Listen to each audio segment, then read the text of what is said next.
10 साल से केजरीवाल एक प्लान बना रहा है कि देश के 2 टुकड़े करूंगा और मैं उसमें से एक का प्रधानमंत्री बन जाऊंगा। 3 साल तो कांग्रेस की सरकार थी। कांग्रेस वालों ने क्या किया? सो रहे थे वो लोग। 7 साल से बीजेपी की सरकार है, केंद्र में मोदी सरकार है। मोदी जी ने क्या किया? मेरे को गिरफ्तार क्यों नहीं किया? इनकी एजेंसीज क्या कर रही थी अभी तक? इसका जरा सा सीक्वेंस अगर हम देखें, राहुल गांधी जी ने सबसे पहले ये आरोप लगाए मेरे ऊपर। अगले दिन प्रधानमंत्री जी ने वही भाषा इस्तेमाल की जो राहुल गांधी ने इस्तेमाल की। अगले दिन प्रियंका गांधी ने वही भाषा इस्तेमाल की।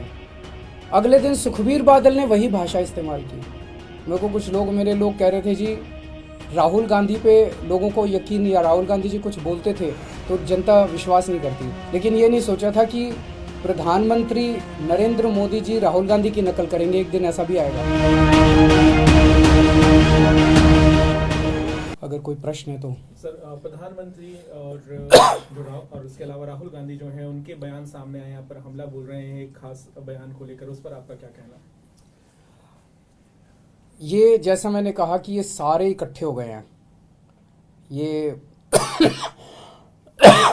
मोदी जी, प्रियंका गांधी, राहुल गांधी, चन्नी साहब, सुखबीर बादल, कैप्टन अमरिंदर, सिद्धू, ये सारे इकट्ठे हो गए हैं।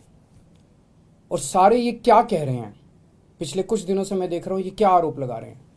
ये कह रहे हैं कि पिछले 10 साल से केजरीवाल देश के 2 टुकड़े करने का एक प्लान बना रहा है, षड्यंत्र बना रहा है कि देश के 2 टुकड़े करेंगे और उसमें से एक टुकड़े का प्रधानमंत्री मैं बन जाऊंगा। मतलब ये तो कॉमेडी है, ये तो हंसने वाली बात है। ये हो सकता है क्या? 10 साल से केजरीवाल एक प्लान बना रहा है कि देश के 2 टुकड़े करूंगा और मैं उसमें से एक का प्रधानमंत्री बन जाऊंगा। तो मैं पूछना चाहता हूँ ये तो इसका मतलब मैं बहुत बड़ा आतंकवादी हो गया। तो ये इनकी सारी सिक्योरिटी एजेंसीज क्या कर रही थी? पिछले 10 साल में 3 साल तो कांग्रेस की सरकार थी। कांग्रेस वालों ने क्या किया? सो रहे थे वो लोग। 7 साल से बीजेपी की सरकार है, केंद्र में मोदी सरकार है। मोदी जी ने क्या किया? मेरे को गिरफ्तार क्यों नहीं किया? इनकी एजेंसीज क्या कर रही थी अभी तक?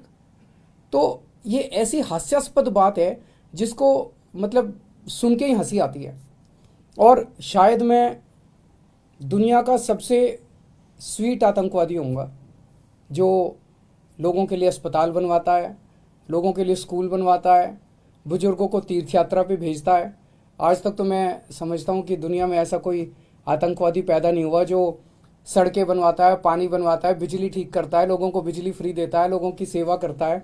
ऐसा तो आतंकवादी आज तक कभी पैदा ही नहीं हुआ होगा। और बड़ी इंटरेस्टिंग चीज़ है, इसका जरा सा सीक्वेंस अगर हम देखें, राहुल गांधी जी ने सबसे पहले ये आरोप लगाए मेरे ऊपर। अगले दिन प्रधानमंत्री जी ने वही भाषा इस्तेमाल की जो राहुल गांधी ने इस्तेमाल की। अगले दिन प्रियंका गांधी ने वही भाषा इस्तेमाल की। अगले दिन सुखबीर बादल ने वही भाषा इस्तेमाल की। मेरे को कुछ लोग, मेरे लोग कह रहे थे जी राहुल गांधी पे लोगों को यकीन नहीं, या राहुल गांधी जी कुछ बोलते थे तो जनता विश्वास नहीं करती। लेकिन ये नहीं सोचा था कि प्रधानमंत्री नरेंद्र मोदी जी राहुल गांधी की नकल करेंगे, एक दिन ऐसा भी आएगा। प्रधानमंत्री जी भी राहुल गांधी बन जाएंगे, एक दिन ऐसा भी आएगा। और ये इतना बड़ा आतंकवादी ये पकड़ा कैसे गया? पिछले 10 साल में, 7 साल में, जब से मोदी सरकार आई है, इन्होंने मेरे घर पे, मेरे दफ्तर पे दिल्ली पुलिस की रेड कराई, उसमें कुछ नहीं मिला। इन्होंने मेरे पे इनकम टैक्स की रेड कराई, ईडी की रेड कराई, सारी एजेंसीज की रेड कराई, मेरे दफ्तर में, मेरे बेडरूम तक पहुंच गए, किसी भी एजेंसी को कुछ नहीं मिला। फिर एक दिन एक कवि ने खड़े होकर एक कविता सुनाई और उस कविता में उसने कहा कि 7 साल पहले केजरीवाल ने मेरे को कहा था कि देश के 2 टुकड़े करेंगे, एक टुकड़े का पीएम तू बन जाइए और एक टुकड़े का पीएम मैं बन जाऊंगा। और उसके बाद राहुल गांधी ने ये बात कही, प्रधानमंत्री जी ने राहुल गांधी की स्पीच देखी, तब प्रधानमंत्री जी को समझ में आया कि इतना बड़ा आतंकवादी इस देश के अंदर पनप रहा है। ये तो शुक्र हो उस कवि का जो उसने इतना बड़ा आतंकवादी पकड़ लिया, नहीं तो इनकी सारी एजेंसीज नहीं पकड़ पाई थी। मतलब ये चल क्या रहा है? ये नौटंकी बना दी है इन लोगों ने। देश की सबसे बड़ी 2 पार्टियां नेशनल पार्टियां, उनके टॉप के नेता मिलके देश की सुरक्षा का मजाक उड़ा रहे हैं। इस तरह से देश की सुरक्षा के ऊपर को डील किया जाता है। मैं समझता हूं कि आतंकवादी दो किस्म के होते हैं। एक वो आतंकवादी होते हैं जो जनता में खौफ फैलाते हैं, और एक वो आतंकवादी होते हैं जो भ्रष्टाचारियों में खौफ फैलाते हैं। आज ये सारे भ्रष्टाचारी इकट्ठे हो गए हैं, सारे चोर लुटेरे ये सारे इकट्ठे हो गए हैं, और ये मिलके इनको मेरे से डर लग रहा है।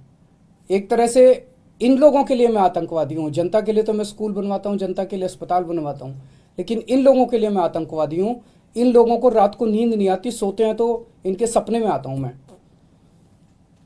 100 साल पहले भगत सिंह पैदा हुए थे। भगत सिंह को अंग्रेजों ने आतंकवादी बोला था। मैं भगत सिंह को बहुत मानता हूं, मैं अपने आप को भगत सिंह का चेला मानता हूं। देश जानता है कि भगत सिंह जैसा कट्टर देशभक्त कोई नहीं था।